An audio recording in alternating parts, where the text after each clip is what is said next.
And we will now for half an hour listen to Bogsjo, and he will talk about Uniti. And I read somewhere where it said, this Swedish electric car is coming to save the world. Isn't that a great introduction? Welcome! Thank you. Hello. I hope you hear me well. So my name is Bogsjo, actually, but thanks for having me here. Been looking forward to this for a long time. I know Lars and Bertula and several other people in the audience too, so it feels great to be here. What we're doing down in Lund is trying to develop this vehicle. It's classified as a L7E vehicle, which means it's a heavy quarter-cycle, not an M1 car, as you see on the roads mostly out here. It's made out of composites and has 2 seats, one in the front, one in the back. And we're trying to make the whole vehicle as sustainable as possible using circular economy and recycling as much as we can. Yeah, let me think a little bit.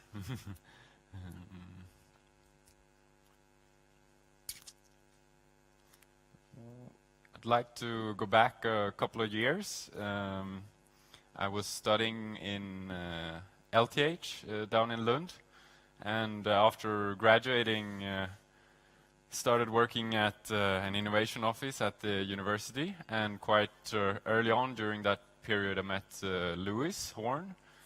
He's the main founder of Uniti, and we had some awesome conversation about how to change the world and how to make the world a better place. He was having ideas at the time of how to recycle bottles and cans in a better way, called G-Pant, still exists today, and many other crazy, fantastic ideas. And I was mostly listening in to what he was saying and trying to create an environment for where this could happen. So a couple of us joined forces, and we created a center for sustainability or social innovation, where people like us here could come and meet, have conversation, and try to just improve people's lives or environment, or create cultural happenings, stuff like that. So for a couple of years we focused on that, and hopefully many things, good things came out of it. But then after some time, I had some time in England, and Louis was still working in Lund, and I think he went back into the corner to consider what could be the next thing. How can we make this even better? Because what we were doing in Lund was mainly community-driven, very grassroots, didn't really have a sustainable business model to it, was government-funded, for example. So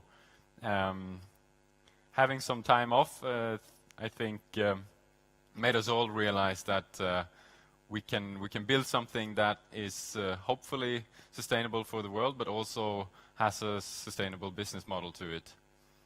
So yeah, so here we are then with a with a car, and a lot of things are happening down in Lund. We have a new office. It's like 10,000 square meters. We have a big CNC machine now, and other machines coming in. A fantastic team. I think from the building it from the bottom up makes it easier to attract really good people to the organization. So we have people coming in very often, either wanting to join the team or just partnering up in some way. So Just recently, we partnered up with Siemens and KUKA Robotics for the production of the vehicle, hopefully in Malmö or Landskrona. Maybe we could do it up here, I don't know, but we're aiming at Skåne. So that will be a production of 50,000 vehicles for the European market, and which will be probably a lot more for the Asian market, where we think this vehicle would fit the best. Since it's small, it's easy to fit in parking spots, and hopefully easy to use, good user interaction, etc. And the pollution is really high in cities in Asia, so it'll make sense to have the vehicle there.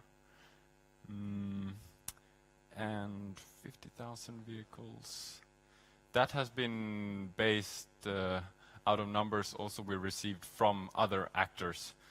So, for example, I think it's Media Saturn, MediaMarkt, as mentioned, and expressed an interest of selling the vehicles in their stores. Because it's more like a user or consumer electronics product than a car. So this might be one way that we go with the sales of the vehicle, but we might just do online because it'll fit in a trailer, so it could be delivered straight to your home. So, and it'll be 200,000 kroners, 20,000 euros.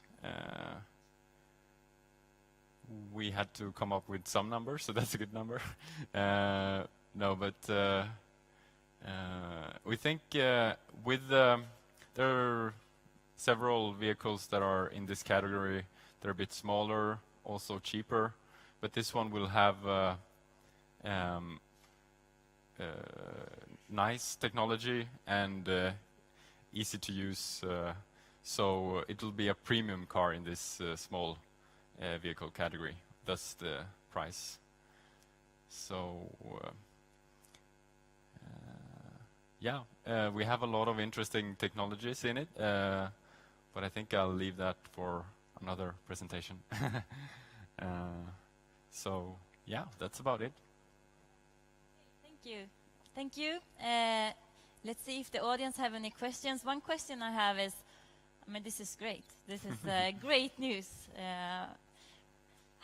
What have the main challenges been during this journey to actually come up with it? You started with the question, how can we change the world? Yeah. This is how you want to do it, but Yeah. what challenges along the road? There are several challenges almost every day, I would say.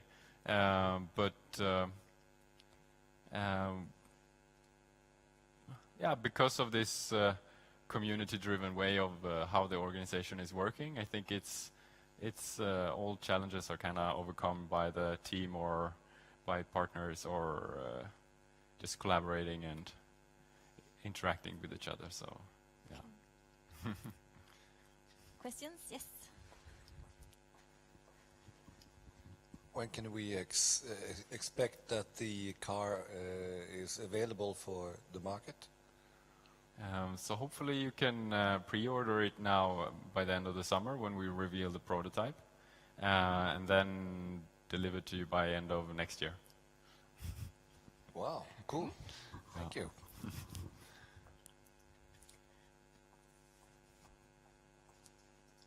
So I might have missed this, but the price tag, what will this car cost? Will it be available to you and me?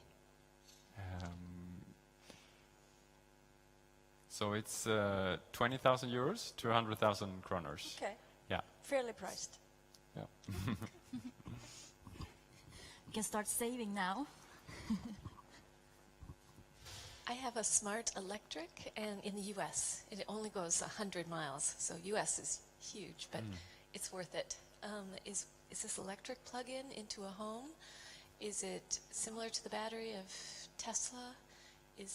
What is its range, or do you know these? And what are some other special features? Because I find this incredible and I want one.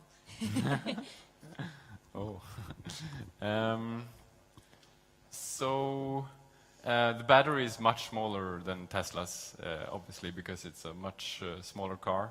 So it's only weighs 400 kilos without the battery, but still low weight. We're looking at using sodium, or maybe another one. But if we could use salt water, there's like a company in Finland that we're talking to that has developed some cells that are working. So if we can use salt water, that would be amazing, of course. Range is about 150 kilometers, and I think that. Will it be available in US is the question, yeah. Probably not. You can move here. We'd love to Yeah. have you here. More questions? Yeah.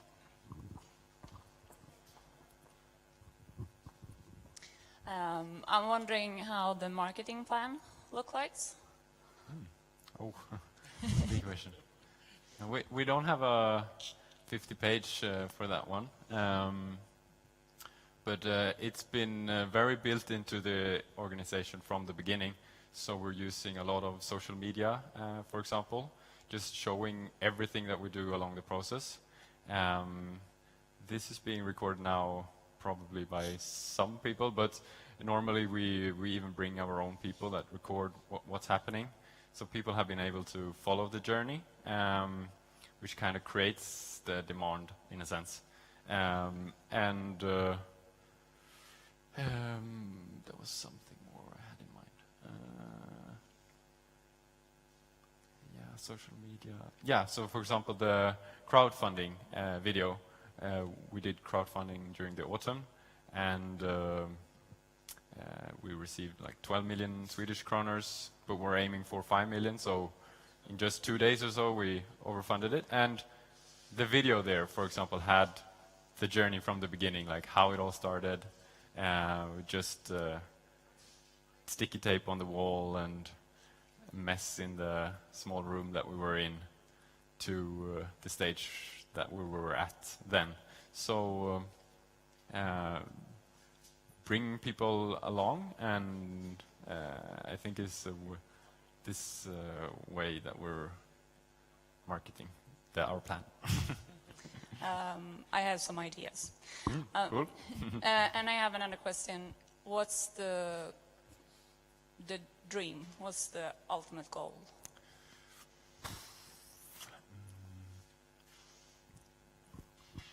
Ultimate goal. I think it comes a bit into the name, Unity. So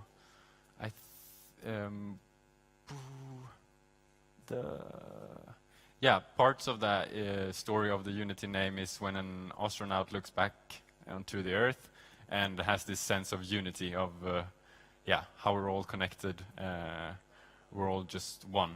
So this collective intelligence that we're experiencing through the use of technology, but also through faith and other means of connecting to our purpose. I think that is the dream. I have a question. I was curious to know more about the VR simulator that you made. Oh, yeah. We didn't bring that one. The VR simulator. Yeah, so when I came into the group, there were already 5 people in the team when I came back from England, and the first thing they showed me was this Kepler pod.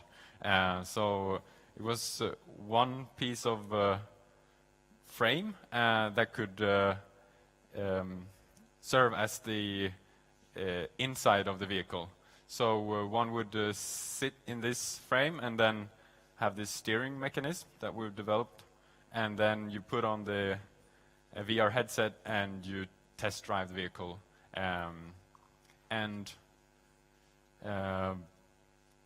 That was kind of our first product, so to say, just to have people interacting with the product in this world makes it the development really fast, because we get so much feedback from that type of interaction.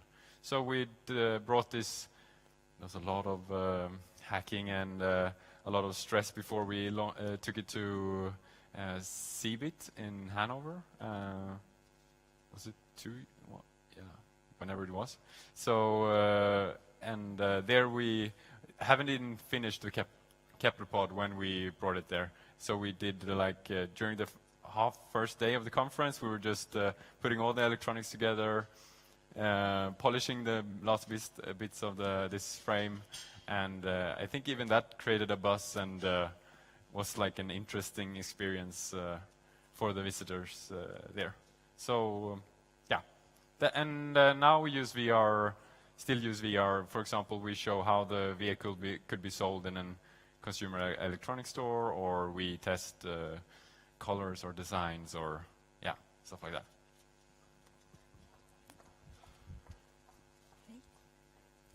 First of all, thank you for sharing. One of the things is about, you mentioned this overview effect, how the vision is to see how we're all connected. So one of the things about private ownership of vehicles is the underutilization of vehicles. So have you thought of alternative models of access? And a gentleman behind me is working on something that perhaps could stimulate that conversation in another direction. Yeah. But I would like to know from you, like, what are you thinking in terms of how more and more people can access this vehicle? Versus just having this vehicle as your own car, but perhaps other ways of accessing it so that more and more people can experience this. It will be a good way to start by having people buying the car, as we need kind of a lot of cash to build stuff. But eventually we're looking at different subscription models and sharing, and you have in Copenhagen you have Driver and something, and so we will connect with them platforms and make it available for as many as possible. And in municipalities, we're looking at having the vehicle at stations, and you jump in and you take it where you want to go, and you can go back. Thank you. You can always count on Ray and Greg to say something, and thank you for your presentation. This is really inspiring, and it's beautiful to watch your evolution from when you started this. And I hear what you said is the possibility of a subscription. That's really brilliant. And I wanted to ask if you're looking at maybe group subscribing, where you have people that are employed that use the cars but also pick them up and then own the cars, and it's like everyone's kind of owning, subscribing, and driving and riding, and like an Uber cloud, Lyft, co-creation thingy, right? Okay. Is that the direction you're going, perhaps? And maybe if you are, please share. Thank you.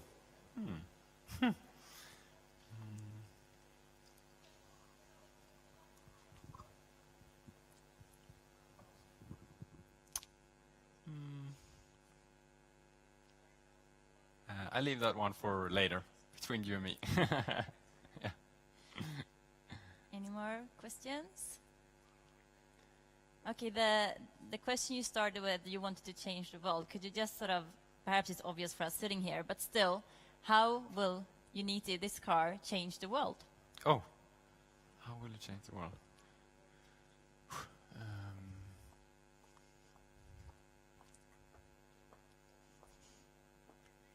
Or perhaps someone of you wants to tell us, how do you think this is going to change the world? Yeah, we that's a can good idea. co-create Yeah. this question, not just leaving it Yeah. up to him.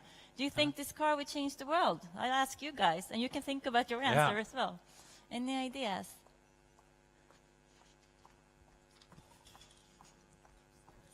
Yeah. Just being able to buy it like a consumer product. We need more products like this that are easy to access and purchase for better choices for our world. So I think that's how many of the models will change everything from how you're marketing to how you're making to how you're solving problems, the whole gamut will change.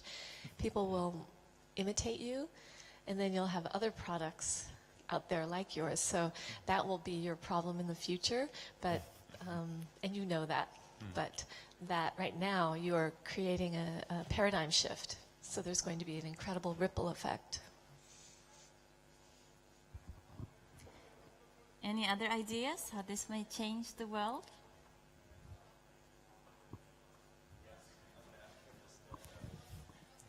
Yes. We do it anyway. Wait, speak in the mic. Okay, I'm sorry. Yep. I was We have to gonna think ask- about the what's your name? YouTubers. I was going to ask Tobias to stand up because we were just talking about his business, Freeway, that is a ride-sharing application system that if you took the question I asked that was challenging but an opportunity that you're talking about of a new business model, that if you combine what you're saying, so maybe you know what we're talking about, so then maybe you just do what I do. Yeah, I think that we should talk afterwards, and maybe we could find a new business model that could exist together with the one you have. Talk about your business. Yeah, we are we're having a service for ride sharing and also for ride sharing of goods, and we can combine that. So it's a digital platform that it can be used for a lot of different customers. Sounds perfect. And it creates a lot of sustainability when you actually you fill up the transports with much more. You fit in more people and goods in already available transports. It's unite, like the Unity. Perfect. Great, this is perfect example of how co-creating works. You guys sitting here, you're not sitting here, not just sitting here to watch and listen. We want to find ways of actually solving or sort of working with questions together. And that's why we're here, and this is so great. One more question for you. You want to keep on changing the world, I guess. What's the next step? Future will tell. Future will tell. Great. Of course, when it comes to climate issues and questions about fossil and climate change and everything, this is obviously going to be a very important part of this. How are going to cities look like in the future? So, well, I hope I'm going to own one of this, my own one day, so I can drive easily here in Sundsvall and park easily as well. That's good to have small cars, so it's much easier to park. Okay, thank you so much. Thank you.